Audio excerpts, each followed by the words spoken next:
Hi everyone, it's Miss Tunstall here. Mr. Stack asked me to do an assembly for Black History Month, and I've thought, I wonder what I could do my assembly on today. There's so many amazing people throughout history that you could choose. So I thought I'm going to choose someone based on a new hobby that I've got.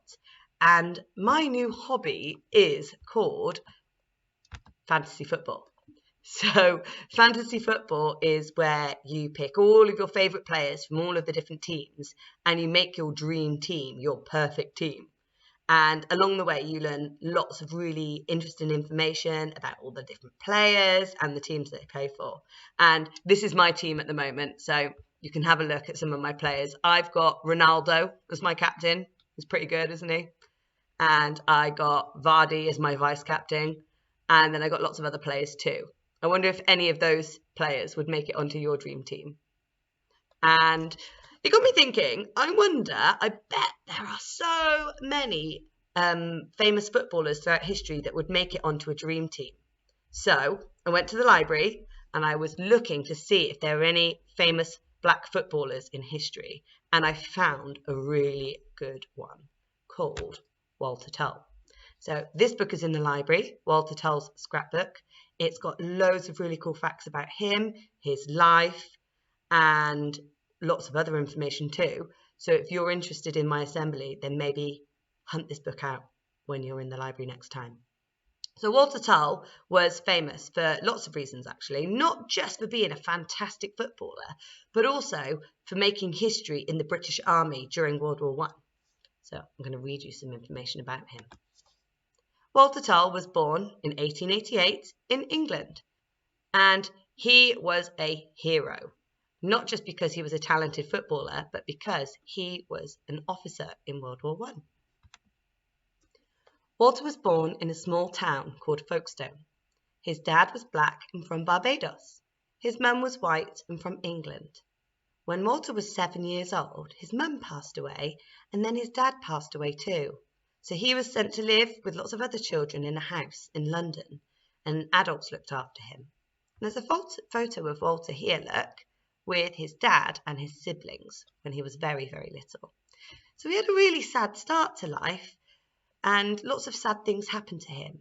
But he didn't let that stop him. He still went on to achieve great things. Walter played football and cricket, but he really liked football best. That was his passion. That was where he had the most ambition to do well.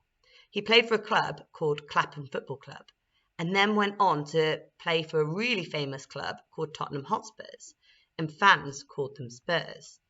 And there's a picture of him here on his squad photo with all of the other players. And if I zoom in, you might notice that actually Walter is the only black player on a football team, which would be very unusual nowadays. He was actually the first black British professional outfield player. And he got a signing fee when he started playing for Tottenham Hotspurs of £10. And at the time, £10 was an amazing lump of money. And he then got paid a weekly wage of £4. And he was super excited about this because it was a lot of money in those days. And he got to do what he loved and be paid for it. So he was really happy. I'm sure footballers nowadays are paid a lot more, aren't they? There's a photo of him in his old football kit there. A lot different from the football kits that they wear nowadays, isn't it? And here is a picture of him tackling a Man United player. And this was his first ever match for Spurs. And he did really well. They drew against Manchester United. They drew 2-2. But then sadly, World War One began and football had to stop. Everybody had to stop playing football. And a lot of the footballers and a lot of men from around the country, around the world, went off to fight. And so in 1915, Walter also joined the British Army and went to fight in World War One. There are lots of different ranks in the army, and Walter was an extremely hard worker, and he trained to get to the top. I wonder which of our school values he is showing by working really hard all the time. Up until then, black people were not allowed to be officers, which is a rank in the army. But he made history again by being the first one.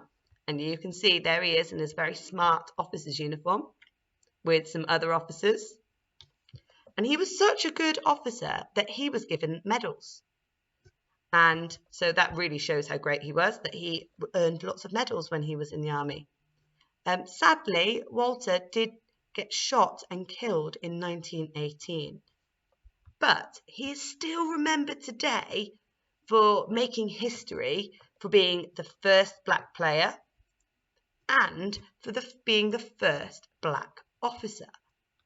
Got another picture of him there as an officer.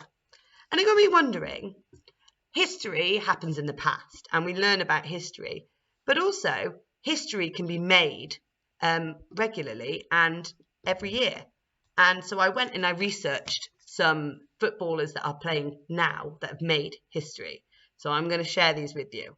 So this is the first one. This is Ilinacho, and he has made history because he is the first player to score a goal on all 7 weekday games. So he's made history, and that was this year. This player is called Joe Willock, and he is the youngest person to score 7 goals in 7 games. So he scored a lot of goals consecutively every week for 7 games. This guy is called James Ward-Prowse, and he is the first player. He made history for being the first player to play every minute of every game this year. And finally, this is Bruno Fernandes, and he's made history by scoring the latest ever goal in a match, and it was scored in the 99th minute and 45 seconds. So nearly 10 minutes into extra time, and he scored a goal. So he didn't give up, even though it was the end of the game. He kept going, and he was rewarded for that. So I wonder if you could find out any footballers that have been making history.